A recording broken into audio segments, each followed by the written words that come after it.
نحمده ونستعينه ونستغفره ونؤمن به ونتوكل عليه ونعوذ بالله من شرور أنفسنا ومن سيئات أعمالنا من يهده الله فلا مضل له ومن يضلل فلا هادي له أشهد أن لا إله إلا الله وأشهد أن محمدا عبده ورسوله لا نبي بعده.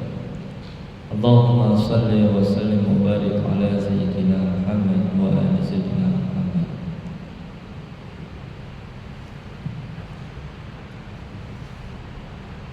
رب اشرح لي صدري ويسر لي أمري واحلل عقدة من لساني يفقهوا قولي. أما بعد.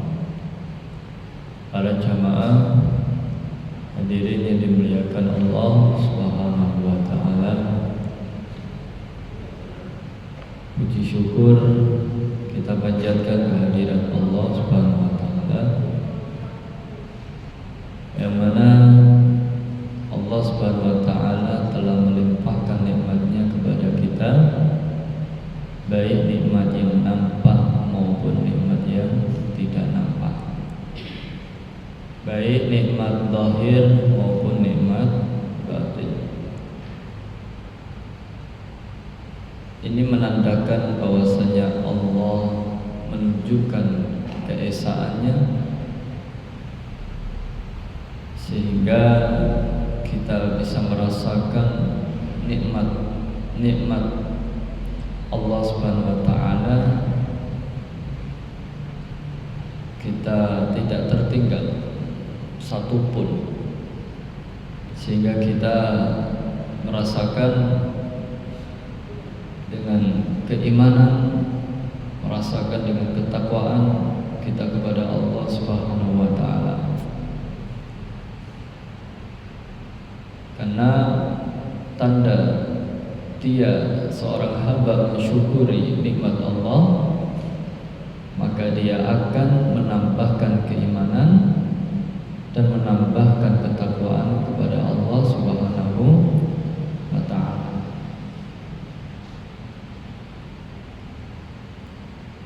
Maka kita ucapkan dengan kalimat alhamdulillahirabbil alamin. Dan tidak lupa kita aturkan sholawat kepada Nabi besar Nabi Muhammad sallallahu alaihi wasallam dengan sholawat Allahumma sholli ala sayyidina Muhammad. Semoga kita semua mendapatkan syafaat di hari kiamat nanti. Amin ya rabbal alamin.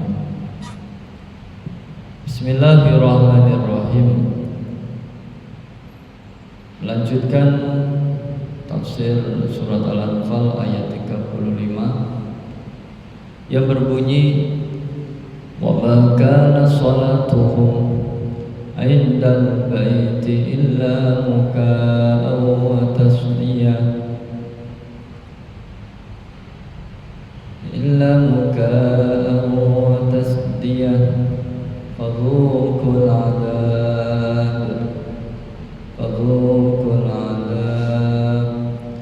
fadhuqul adab bima kuntum takfurun. Sadaqallahul azim. Wa ma kana sholatuhum, tidaklah mereka itu sholat,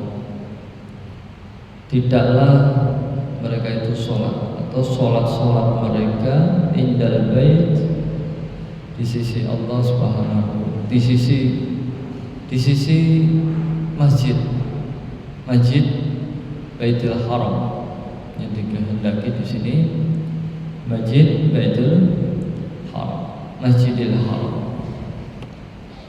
Illa muka, kecuali melainkan mereka hanya bersiul-siul, wa tasdiyah, dan mereka hanya bertepuk tangan. Fadhuqul adab, maka rasakan azab itu. Bima kuntum takfurun, karena kamu sekalian selalu kufur, selalu kafir. Shadaqallahul adzim. Bismillahirrahmanirrahim. Ayat ini mencontohkan betapa pentingnya kita menjaga adab-adabnya. Bahwa Nabi SAW setiap pergerakannya itu selalu mengandung ilmu. Ilmu itulah yang disebut adab. Setiap pergerakan Nabi, setiap langkah Nabi, tidaklah beliau melangkah hanya untuk menyebarkan agama. Tidaklah sejengkal Nabi SAW melangkah kecuali hanya untuk berdakwah. Maka kita bersyukur, kita dulu waktu di Kayangan ya, waktu di awan-awan belum lahir, belum ditiupkan ruh kita di dalam rahim seorang ibu, pernah gak kita menengadah tangan kita untuk meminta, ya Allah, jadikan kami hamba sebagai umat Nabi Muhammad? Kalau pernah, kalau ingat, nah coba cerita. Siapa yang ingat? Kalau masih ingat, coba cerita. Pernah nggak dulu kita itu berdoa demikian? Kenapa betapa pentingnya ya kita sebagai umat Nabi? Karena umat-umat sebelum Nabi Muhammad, bahkan nabi-nabi sebelum Nabi Muhammad, mereka pingin menjadi umat Nabi Muhammad. Pingin hanya tidak sekedar pingin, tapi mereka berusaha berdoa di hadapan Allah.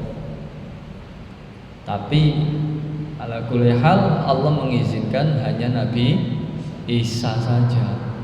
Dari berjuta triliun manusia, mulai dari Nabi Adam sampai Nabi Muhammad, sampai umat terakhir, yang diizinkan hanya Nabi Isa. Nah, kita tidak berdoa sudah diizinkan, Pak. Nah, ini berarti menunjukkan murahnya Allah Subhanahu wa ta'ala.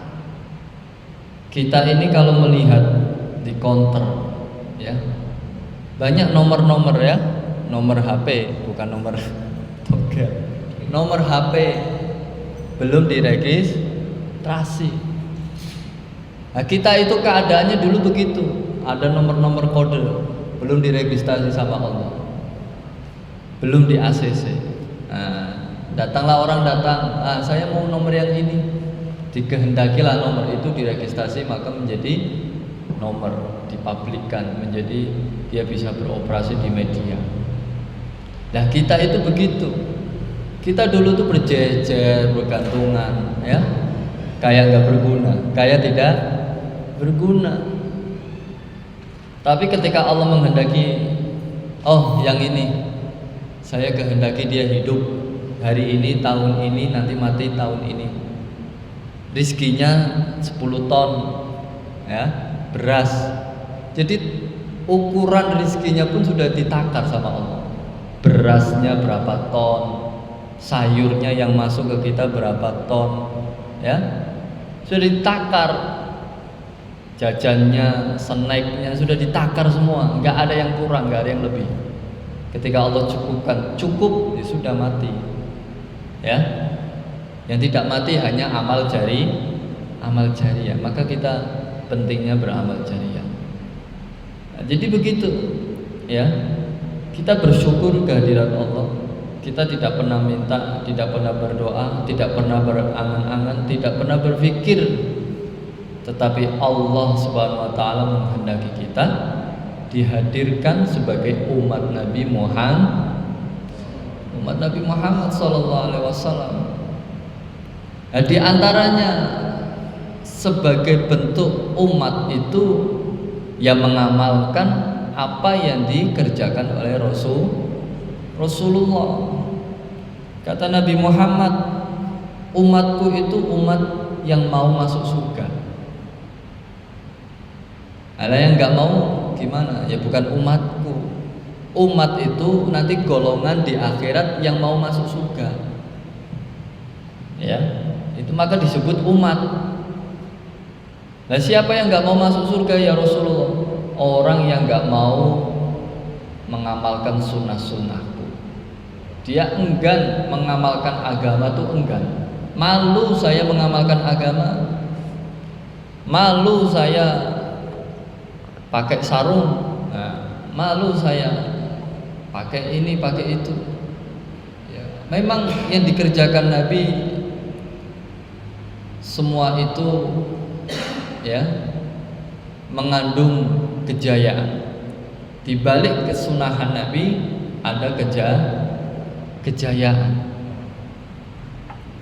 Nah, kita belajar, kita ini belum tahu kita mau masuk surga kapan, kita itu belum tahu. Tapi setidaknya kita sudah punya modal. Sebelum kita ke akhirat kita sudah punya modal, punya sinyal. Apa sinyalnya? Nih jenggot. Ini janggut. Kenapa kamu pakai janggut? Saya mengamalkan sunnah Nabi. Oh ya sudah. Oh dapat syafaat. Dapat syafaat. Apalagi bagi wanita menutup aurat dengan sempurna. Kamu ngapain pakai itu rapat-rapat? Saya mengikuti apa perintah agama. Oke, masuk. Dapat syafaat. Kita ini belajar ya. Belajar itu ya mulai dari perkara yang kecil-kecil dulu. Tapi meningkat, jangan kecil terus, meningkat. Mana yang kita belum amalkan kita amalkan terus. Nah, itu beberapa adab baginda Rasulullah sallallahu alaihi wasallam. Adabnya Nabi ya, sunnahnya Nabi itu ada 3. Suro, siro, sariro. Suro bentuk. Suro adalah bentuk ya. Bentuk Nabi seperti apa? Pakai sorban, pakai sorban. Kalau mampu, ayo Sanaim udah istiqomah, masya Allah. Dari dulu Pak. Saya mulai mondok, mungkin sebelum saya mondok sudah pakai sorban. Ya. Istiqomah. Kalau belum mampu ya mana-mana dulu yang mampu, pakai peci ya, atau pakai sarung, pakai gamis, pakai koko. Kemudian itu bentuk. Kemudian suro siro, perjalanan. Nah, sirahnya Nabi, perjalanan Nabi itu tidak hanya berdagang saja, tapi untuk berdakwah. Memang Nabi pernah berdagang, tapi Nabi di sela-sela berdagang beliau berdakwah, mendakwahkan agama Allah, mentauhidkan Allah. Jadi tidak hanya dagang tok, enggak.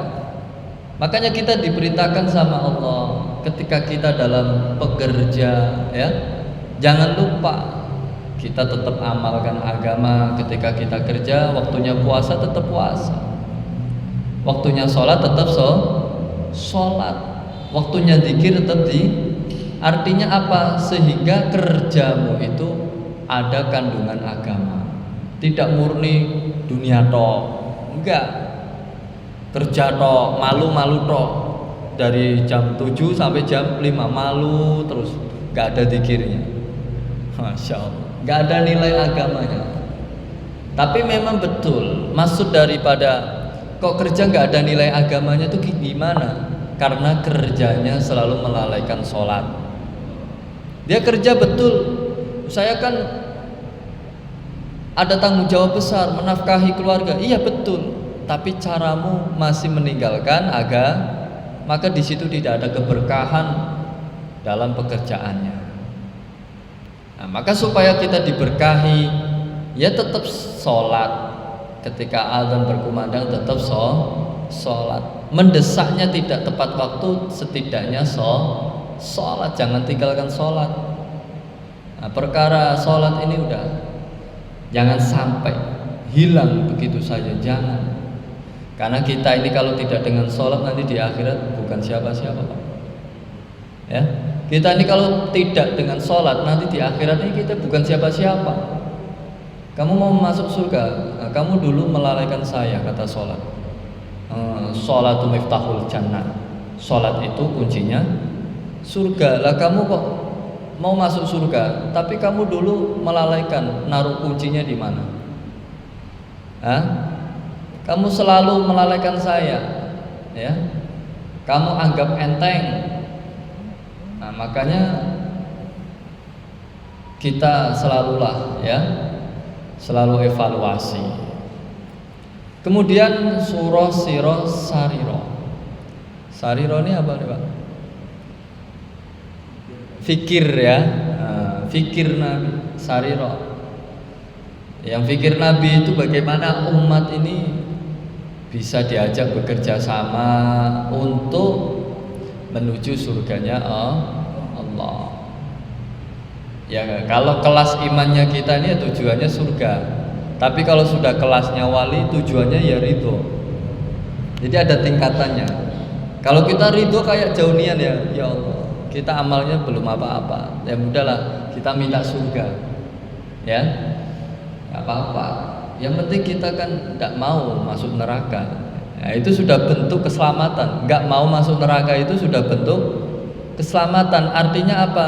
Dia berpikir, mindset, pola pikirnya itu menjadi lebih baik.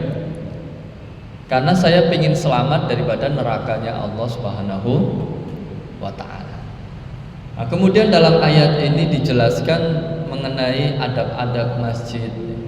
Nah, ini diantara adab-adabnya sering banyak kita sepelekan, ya, walaupun ringan tapi ternyata berat, ya, sanksinya berat di sisi Allah, sanksinya berat.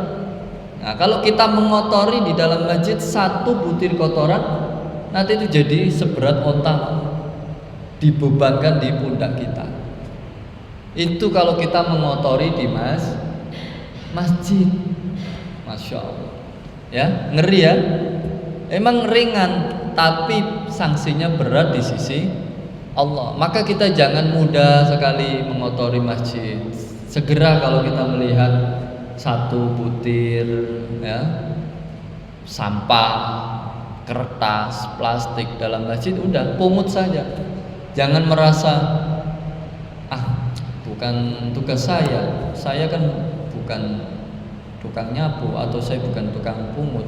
Bukan masalah itu. Memang betul setiap masjid ada tukangnya.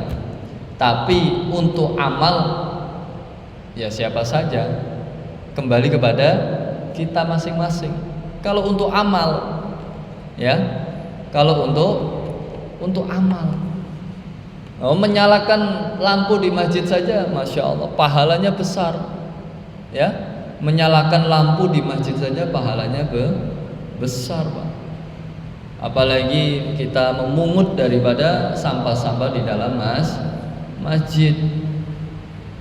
Seperti itu. Nah, tetapi dalam ayat ini mereka ini diazab ketika mereka beribadah, diazab. Kenapa diazab? Karena ibadah mereka tidak untuk Allah, bukan untuk Allah. Bukan untuk Allah, artinya ya selain Allah. Mereka beribadah di Baitur Rahim, di Masjidil Haram, ya.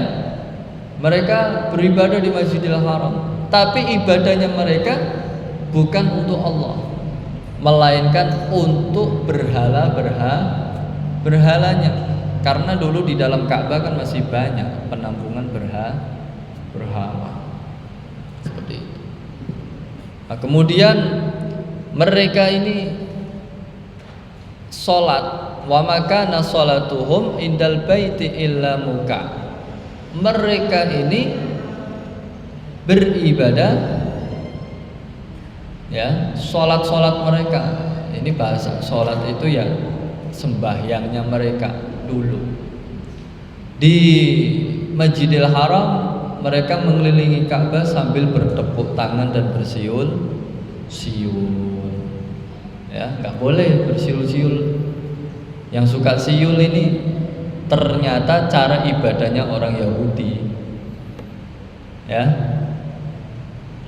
Tapi ada juga yang lain, siul itu juga memanggil setan. Siul itu bisa manggil tuyul. Sweet bisa manggil cewek juga. Pokoknya sesuatu yang buruk, siul itu. Ya. Siul itu ya bisa manggil jin, bisa manggil setan. Nah, ternyata itu memang betul adanya. Itu ibadahnya orang Yahudi, orang kafir. Makanya mereka sulit sekali untuk diajak dalam kebenaran. Nah, setiap hari beribadahnya dengan siul-siul. Berapa banyak setan yang dia undang? Sudah melekat, setan sudah menjiwai.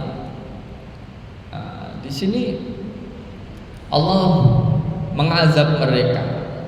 Ya, jadi intinya masjid itu untuk dimuliakan, bukan untuk di apa? Ya sebagaimana kita menganggap bangunan biasa. Tidak. Masjid itu ada komponen-komponennya. Dakwah ilallah, taklim wa ta'lum, zikir ibadah, khidmat. Nah, ini masjid yang hidup ini. Komponennya itu dakwah ilallah. Alhamdulillah Masjid Al Hasanah ada dakwah ilallah, saling mengajak, ayo salat silaturahmi kita ya ke tetangga kita.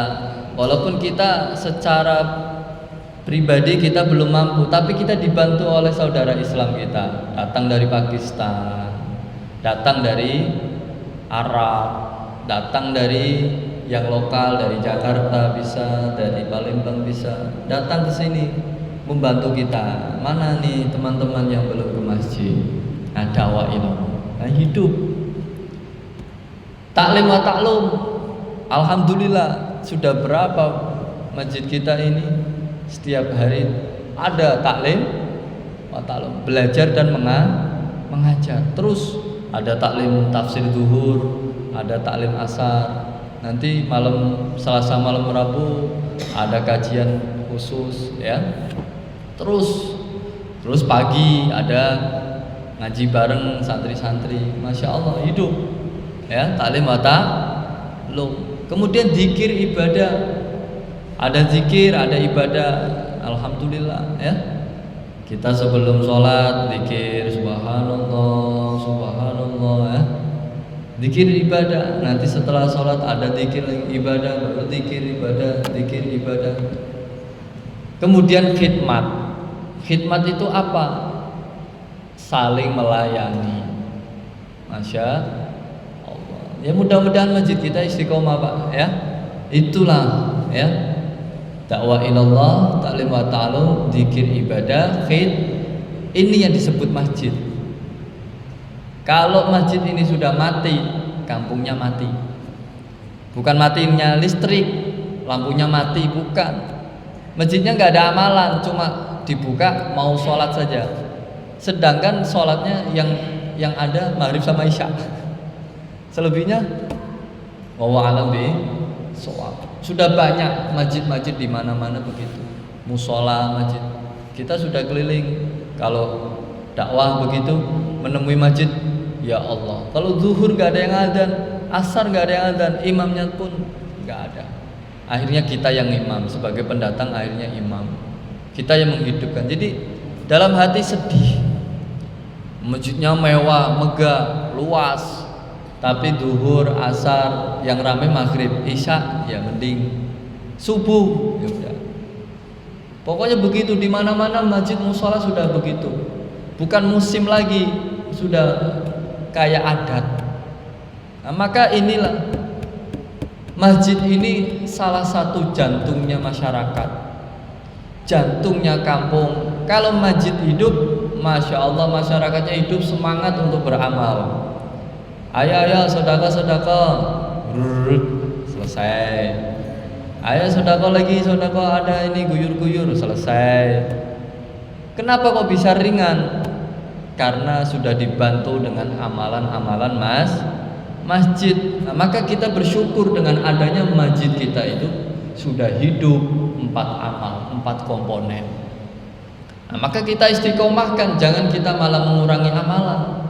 Kalau bisa tambah, ya, kalau bisa tambah supaya ruh masjid ini bisa meluas kepada kampung-kampung sekitar, bisa masuk dalam rohani-rohani masyarakatnya, sehingga masyarakat lebih condong dalam kebaikan daripada Nah, itu maksudnya. Kalau masjid kita mati nggak ada amal, ya sudah, kayaknya masjid itu cuma bangunan saja, dipakai ketika mau azan, sudah, ya, seperti itu. Bahkan ketika pengalaman kita dakwah, ada yang ketika azan malah dimarahin, ya, ketika azan malah dimarahin, berisik, nggak usah pakai mic. Lah ngapain kalau nggak usah pakai mic, di masjid ada mic, ngapa? Ya dipakai, kalau di masjid ada mic ya dipakai, ya, tapi jangan pakai mic. Ya namanya masjid kan untuk syiar satu-satunya, ya, untuk syiar agama. Nah, jadi begitu. Kalau tidak ada amal, maka umat ini malah menyalahkan masjid, ya. Jadi kebalik. Nah, kita ini mau merubah mindset, pola pikir kita ini, agar kita itu selalu berpikir dalam agama. Nah, maka di sini Nabi SAW membuka jalur itu. Nabi SAW sempat sholat antara Hijr Ismail dengan, pokoknya di tengah-tengah, ya. Beliau menghadap ke utara. Ke utara. Hajar Aswad dengan, pokoknya di tengah-tengah tempat yang khusus istimewa. Dan di situ arahnya menuju Baitul Maqdis. Maksudnya tuh beliau ada niat supaya ada kesatuan di situ. Ya, mengarah kepada Baitul Maqdis. Beliau menghadap ke utara. Diceritakan begitu. Nah, ketika Nabi sholat, di samping-sampingnya orang kafir, orang Yahudi itu bersiul-siul, tepuk tangan, sehingga siul-siulnya ini, tepuk tangannya seperti burung-burung pipit, saking ramenya. Mengganggu sekali, padahal Nabi sedang sholat. Ya namanya orang kafir, ya, nggak tahu cara menghormati, nggak tahu cara menghargai. Tapi di situ kok kenapa Allah tidak langsung mengazab, ya? Fadzuqul adzab bima kuntum takfurun. Allah tuh akan mengazab, tapi ditangguh dulu, ditahan dulu. Orang kalau mau marah ditahan dulu. Kira-kira marahnya makin ngeri gak? Makin ngeri, Pak. Orang mau marah nih, ditahan. Begitu. Allah tuh sudah mau marah, tapi ditahan, karena di situ ada orang baik, ada orang sedang beristighfar, ada orang yang sedang berdoa minta pertolongan, ada ibu-ibu yang sedang menyusui anaknya, sehingga azab ditangguhkan. Nah, maka kita bersyukur di sekeliling kita banyak orang-orang soleh, kok kita tidak kena azab? Ya karena di situ ada wali-wali Allah yang dikhususkan, memang ada orang yang membuat istighfar setiap malam, sehingga kita mendapatkan keselamatan, faedah daripada istighfarnya. Nah, maka kita di sini dilarang menyakiti orang yang menjaga sholat. Sangat dilarang menyakiti orang yang menjaga sholat. Kenapa? Karena orang menjaga sholat, dia punya hak untuk dihormati. Kenapa dia punya hak untuk dihormati? Karena dia sudah menghormati waktu-waktunya untuk Allah Subhanahu wa ta'ala. Nah, kok ada orang nggak pernah sholat, nggak pernah ke masjid, memarahi orang sholat, enggak. Itu urusannya Allah nanti. Urusannya berani sekali dia melawan hambaku yang menjaga kehormatanku. Nah, maka haram memarahi orang yang menjaga kehormatan Islam, itu haram, ya. Maksudnya dalam hal yang tidak berfaedah. Tapi kalau marah karena mendidik, marah karena membimbing, ya nggak apa-apa, ya. Kan kadang ada orang yang karakternya tuh kalau ndak dengan cara keras, dia nggak terketuk. Nah, sesekali kasihlah keras, jangan lembek terus. Ya, nah, sesekali ya. Nah, kalau lembek terus nanti dia takutnya menyepelekan perintah, menyepelekan syariat. Nah, maka sesekali dipaksa, sesekali digebrak. Nah, supaya dia sadar, oh iya, ini betul, ini benar, maka saya ikut. Nah, jadi seperti itu. Nah, Nabi itu bertahan. Nah, sudah bertahan dan bertahap. Kalau sudah waktunya Nabi menggebrak, nah, tahu-tahu menang, perang menang. Akhirnya dia takut sama Islam, akhirnya dia masuk Islam. Udah begitu. Caranya itu begitu, tidak Nabi mendiamkan saja. Enggak, tetap Nabi pasti ada waktu untuk menggebrak orang-orang kafir. Akhirnya mereka sadar, oh ya, kembali kepada Allah Subhanahu wa taala. Nah, inilah satu ayat dari surat Al-Anfal. Semoga kita bisa mengambil hikmah dan mengambil pelajaran, dan kita diberi taufik untuk mengamalkan dan menyampaikannya. Kita tutup doa kifaratul majlis. Subhanallah wa bihamdihi, subhanaka asyhadu an la ilaha illa anta astaghfiruka wa atubu ilaik. Assalamualaikum warahmatullahi wabarakatuh.